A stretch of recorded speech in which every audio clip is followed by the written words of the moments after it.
आज हम हिंदी साहित्य की प्रमुख विधाओं के विषय में पढ़ेंगे। तो सब विधाओं में सबसे पहले पढ़ेंगे हम एकांकी। एकांकी अर्थात जिसके इसके नाम से बोध हो रहा एक अंक पर आधारित। ठीक है। हिंदी में एकांकी जो अंग्रेजी वन एक्ट प्ले के लिए हिंदी नाम है। अंग्रेजी का वन एक्ट प्ले का हिंदी नाम क्या है? एकांकी। आधुनिक रूप में हिंदी के अंग्रेजी से संपर्क का परिणाम है। मतलब आधुनिक रूप में हिंदी का अंग्रेजी से संपर्क जो हुआ है उसका यही परिणाम है। पर भारत के लिए साहित्य रूप नया बिल्कुल नहीं है। मतलब भारत के लिए साहित्य का ये रूप नया नहीं है। इसीलिए प्रोफेसर अमरनाथ के इस कथन एकांकी नाटक हिंदी में सर्वथा नवीनतम कृति है। इसका जन्म हिंदी साहित्य में अंग्रेजी के प्रभाव के कुछ वर्ष पूर्व ही हुआ है।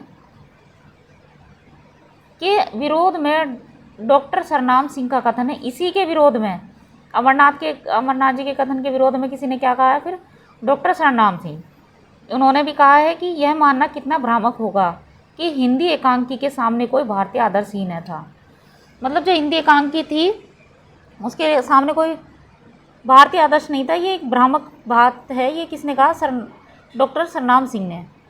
एकांकी के आधुनिक स्वरूप का प्रारंभ इंग्लैंड में 10वीं शती के अंत में, मतलब जो एकांकी का आधुनिक रूप है उसका प्रारंभ इंग्लैंड में 10वीं शती के अंत में कर्टेन रेजर से मानी जाती है। 10वीं शती का है कर्टेन रेजर, उससे माना जाता है। धीरे धीरे यह कर्टेन रेजर इतना अधिक प्रसिद्ध हुआ कि इसने एक स्वतंत्र विधा का ही स्थान ले लिया। एकांकी का आधार एक मुख्य विचार अथवा सुनिश्चित लक्ष्य होना चाहिए। उसमें अनेक स्थलों, अनेक भावों और अनेक चित्रवृत्तियों के सम्मिश्रण से बचना चाहिए। यह भी आवश्यक है कि जीवन के जिस पक्ष, क्षण अथवा समस्या को एकांकीकार प्रस्तुत करना चाहता है सभी पात्र, कथन और वातावरण उसकी सफलता में सहयोग दें। सेठ गोविंद दास के शब्दों में कहें तो सारे नाटक पर एकता का वायुमंडल होना चाहिए। मतलब अगर एकांकी कोई लिख रहा है तो उस पर एकता वाली बात उसमें दिखाई देनी चाहिए, ऐसा सेठ गोविंद दास ने कहा है। ये एकांकी यथासंभव संक्षिप्त होनी चाहिए और 35-40 मिनट से अधिक के एकांकी को अपना प्रभाव खो बैठते हैं।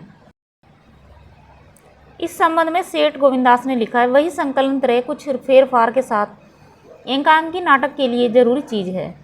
संकलन त्रय में भी संकलन एक ही अर्थात नाटक का ही एक समय की घटना तक परिमित रहना तथा एक ही कृत्य के संबंध में होना एकांकी के लिए अनिवार्य है। एकांकी की कथा गतिशील होनी चाहिए और उसे श्री प्रगति से अपने चरम बिंदु की ओर बढ़ाना चाहिए। उसमें आश्चर्य, कौतूहल और जिज्ञासा की स्थिति का भी अनिवार्य है। पात्र संख्या में कम परंतु सजीव होने चाहिए। मतलब सजीव होने चाहिए पात्र हैं, संख्या में भले ही कम हो। कथोपकथन छोटे, जो कथन और उपकथन होते हैं उनमें छोटा, सरल और कथानक को आगे बढ़ाने वाले हों।